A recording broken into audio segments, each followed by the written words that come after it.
Well, welcome back. I'm Alison Collins, Director of the National Land Resource Centre. Just bringing you another update on what we're doing and introducing one of our other members of the team.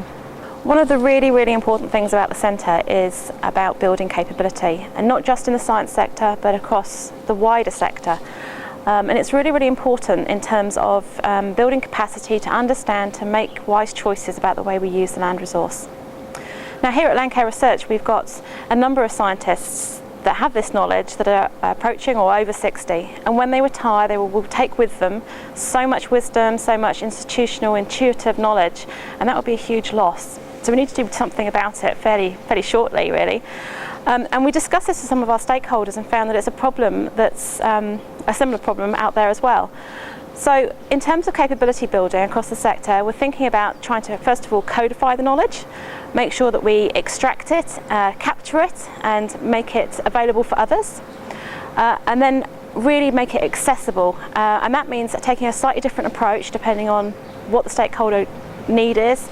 So it could be professional development, training courses, secondments where people come into the centre and work with us on projects to really build up that knowledge. It could be internships. We're really willing to work with our stakeholders to design capability building that best suits their needs and it's going to be most effective. To tell us about fit for purpose information and what it means is David Meditsky-Scott. He's our technical director here at the National Land Resource Centre. We've been running the LRIS portal now for about nearly 2 years, and one of the things we've discovered is that there's a real demand out there for access to science data. But one of the problems is that we haven't been really particularly good at providing data that's fit for purpose and customised to the user's requirements. So one of the things we've been doing with the NLRC centre is starting to investigate that a bit more, starting with the business sector.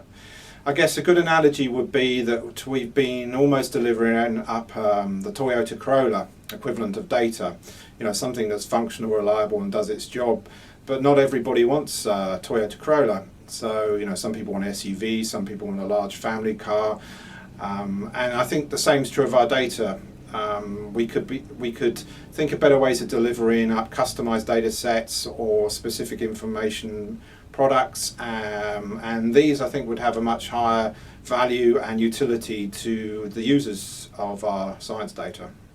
Well, that's all for this update. We'll be back again in a few weeks' time when we'll be really close to our launch.